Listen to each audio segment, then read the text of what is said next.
Welcome to the NonProfit World TV show. I'm your guest host, Donna Hagigat, and today we are happy to welcome to our show two members of the Asylum Hill Neighborhood Association. We have with us Bernie Michael and Yvonne Matthews.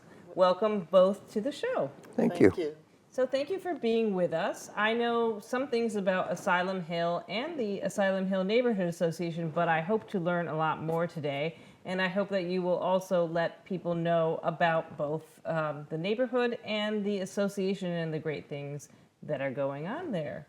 So I guess first I would love to have you tell us a little bit about why you have a neighborhood association and how long it has been in existence. Okay, I think Bernie, you'll be the most appropriate person to talk about. Right, so it started out with a Justice Department grant, as a matter of fact, that allowed us to form problem-solving committees, is what they called them. And so, not being long on titles, we just named it the Asylum Hill Problem-Solving Committee and got started.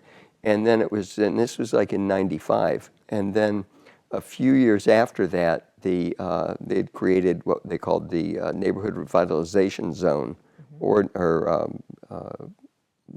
laws from the state statutes. And so we decided to apply for that and become an NRZ, as they were known. And we just chose all of Asylum Hill to be the NRZ. And then we expanded our name to the Problem Solving and Revitalization Association.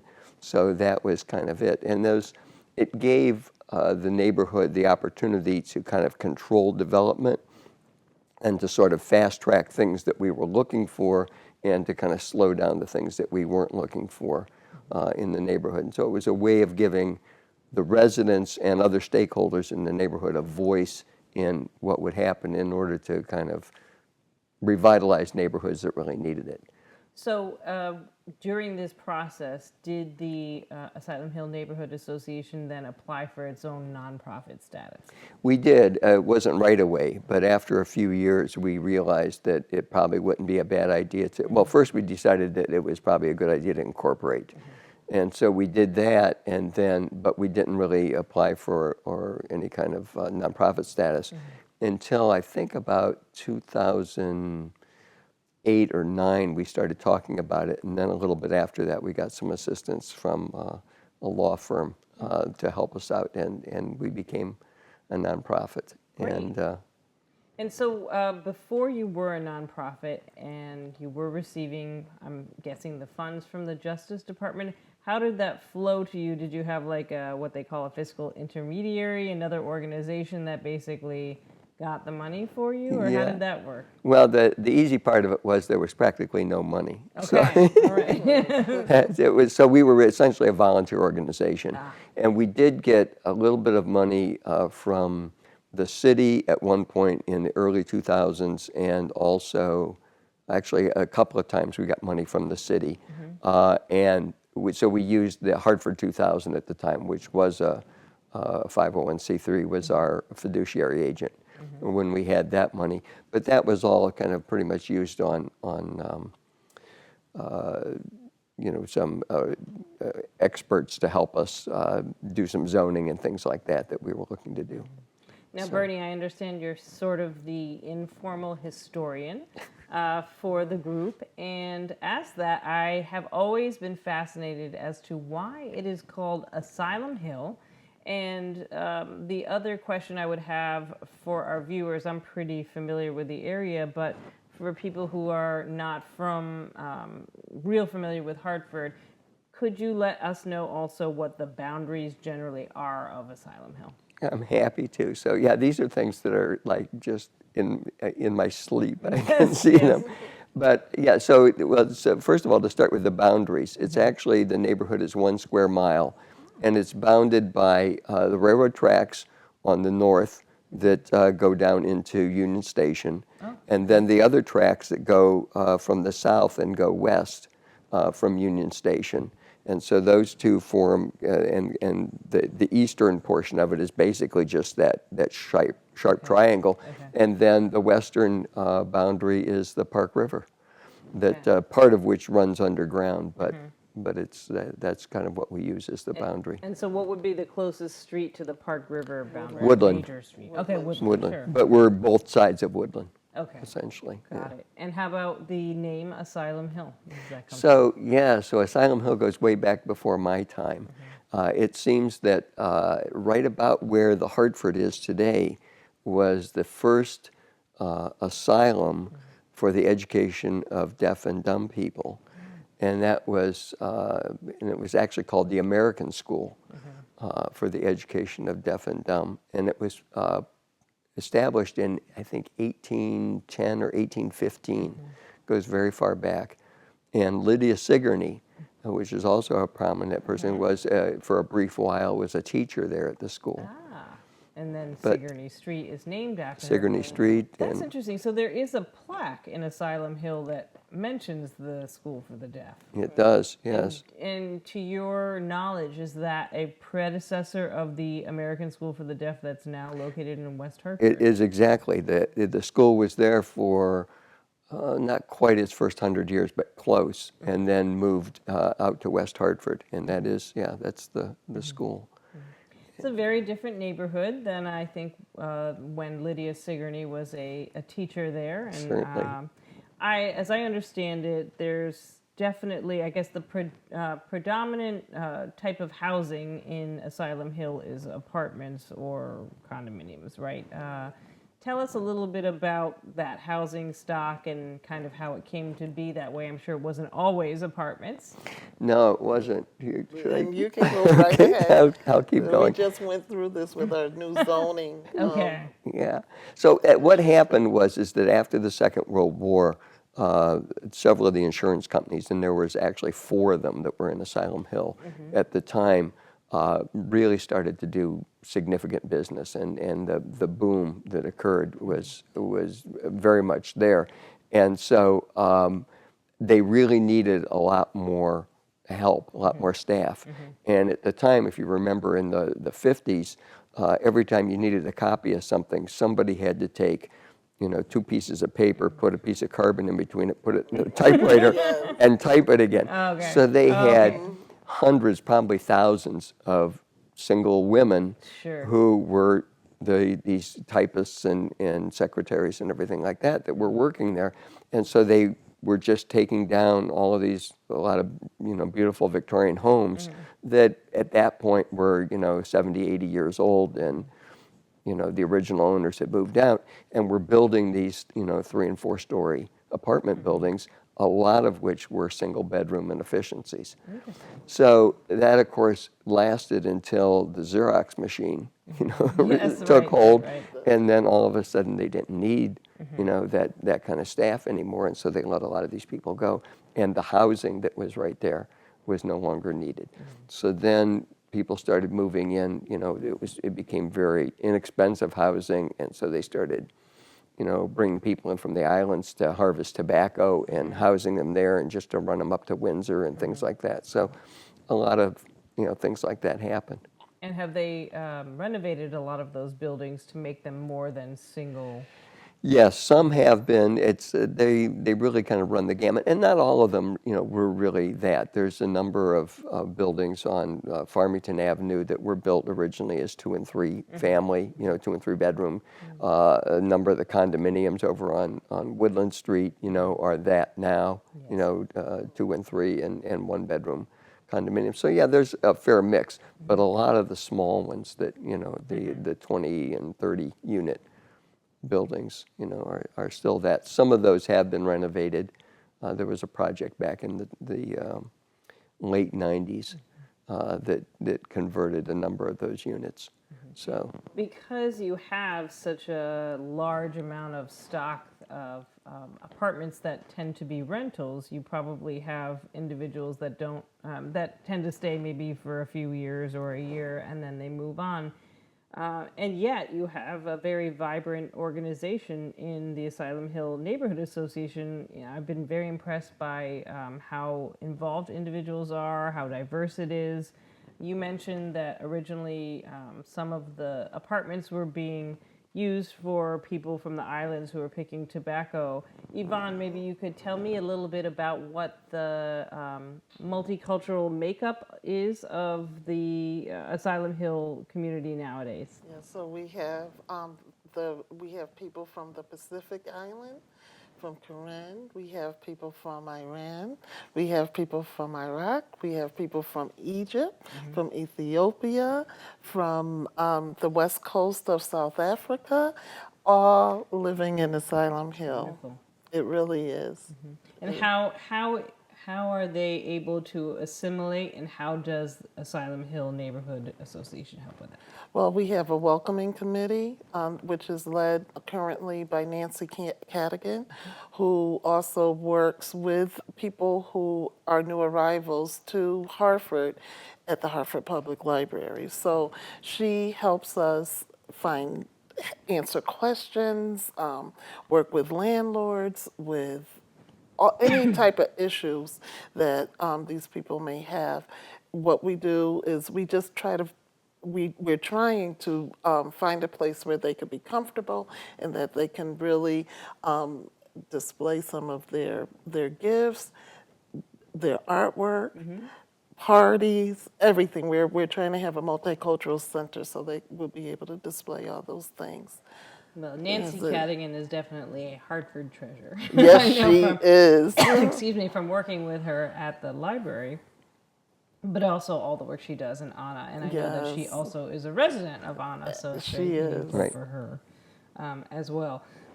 We spoke about how, I guess I would use the word evolved Anna is as a neighborhood revitalization zone. I know that you have some exciting, ambitious opportunities. Would you like to share what your goals are over the next year or two? Well, we're looking to hire an executive director, and we're hoping that this person will be full-time and that they will be able to help in the various different areas. One, public safety, where we're really trying hard to get our youth and our police department to collaborate and get the police department more involved in community issues. In our area of education, a part of our strategic plan this year is to actually be more connected with the West Middle School. It's a brand new school, it's a community school, and we're working hard with that. So we're hoping that this person will be able to work with the officials at West Middle, and last but least, economic development. This person would be working with the issues that we have concerning economic development. So right now we are 100% volunteers, and so we have people championing that those different areas, and they're doing an excellent job at it. But if we had a executive director, it would give us time for those volunteers to work on in other pockets of the community, and that person can be focused on those areas. It sounds like you have a very healthy strategic plan. And what is your timeline for hopefully hiring that executive director? Well, we're looking at the end of 2017, Great. mid 2018. So this year we will be having a gala. We'll let everyone know when that happens. That's going to be one of our major fundraising events, and the other fundraising events will just take place one-on-one. Us as a group of volunteers just asking and sharing what our vision is, and asking for money. Have you ever had a gala or sort of other actual fundraising event other than, just asking for donations? Never.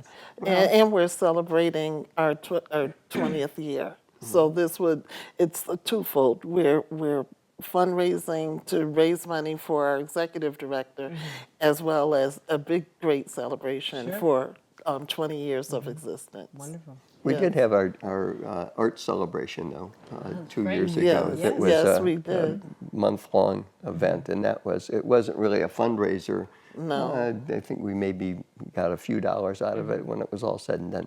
But it really raised our Your profile. profile, right, and the awareness And the of. Hartford Arts Council was Yes. very involved in Yeah. making that happen. And it was a wonderful opportunity to bring everyone in the community together, which is our goal, that we learn to live together, work together. Look out for each Look, other. yeah, absolutely. Yep, so it's all about the people. And one thing I do remember is that nearly 30% of the population of Asylum Hill is foreign-born. Yeah. That's right. In an atmosphere, nationally and really globally, I guess, where there's a lot of xenophobia going on and so forth.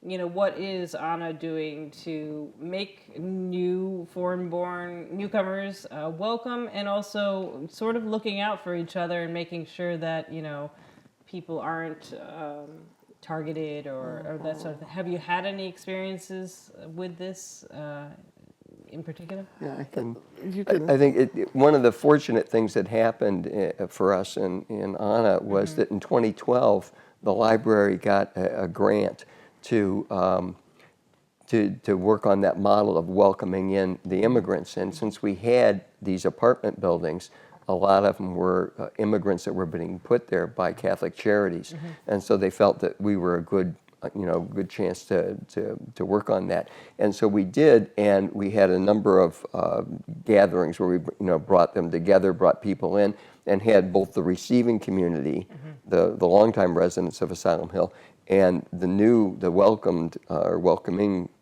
community coming in, and got together and met one another and learned about their culture. And from that, we've really had an opportunity to see how rich the diversity is and how interesting all of these cultures are. And so I think that that's really gone a long way toward having a lot of them feel like they're really home, because when they first got there, there was somebody there to reach out to them and to welcome them. And it's interesting because from that is where the welcoming committee came from. And it was from them we said, well, okay, so we're going to have this committee. What do you think we should call it? And they said it should be the welcoming committee. And so they named it. So we felt, well, okay, that's fine, nothing fancy. What other committees do you have as part of the association? You have the welcoming committee, you have a public safety committee. It sounds like you have a really super duper development committee. yes. What are some of the other committees? Education. We also have Friends of Sigourney Park. And we also have the South Marshall Interfaith Coalition. They kind of man the South Marshall Street and providing ways to just make the street look better. There was a playground initiative. They're under our umbrella. They're not really a part of us. And we said education.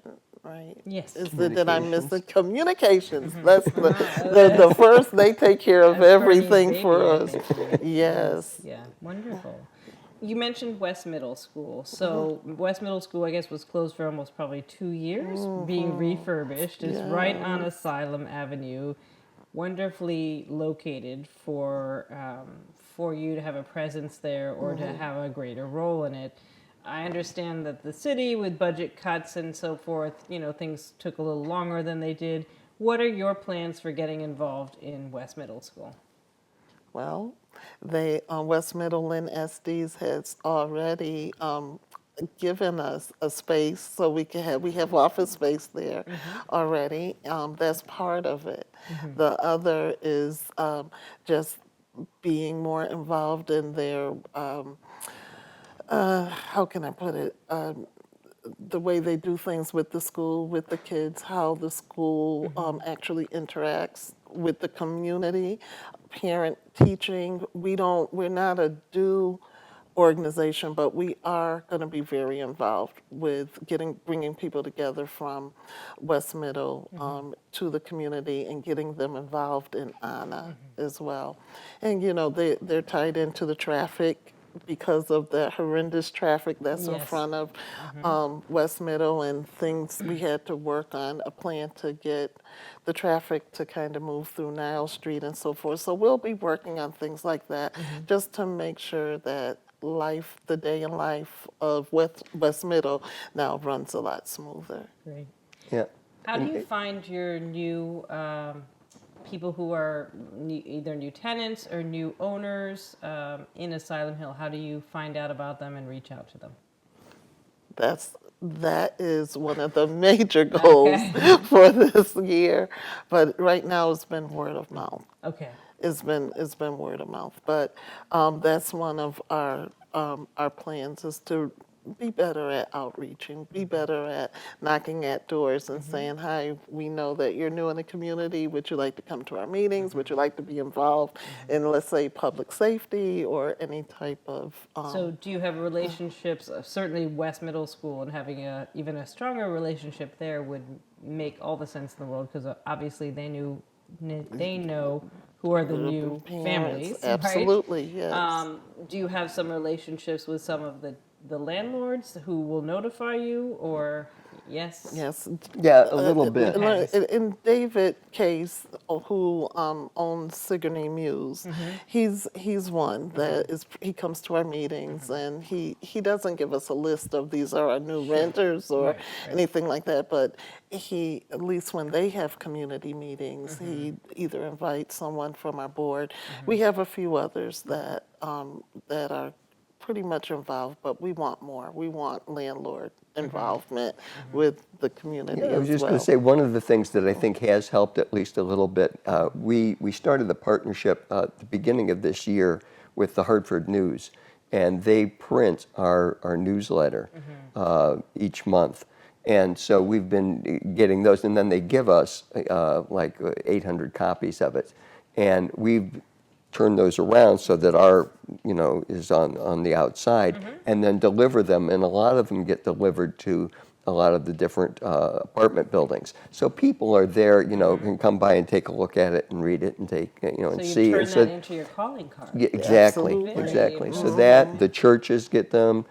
We drop, well, there's actually close to 70 different places, a lot of the shops and everything like that, where we put them every month.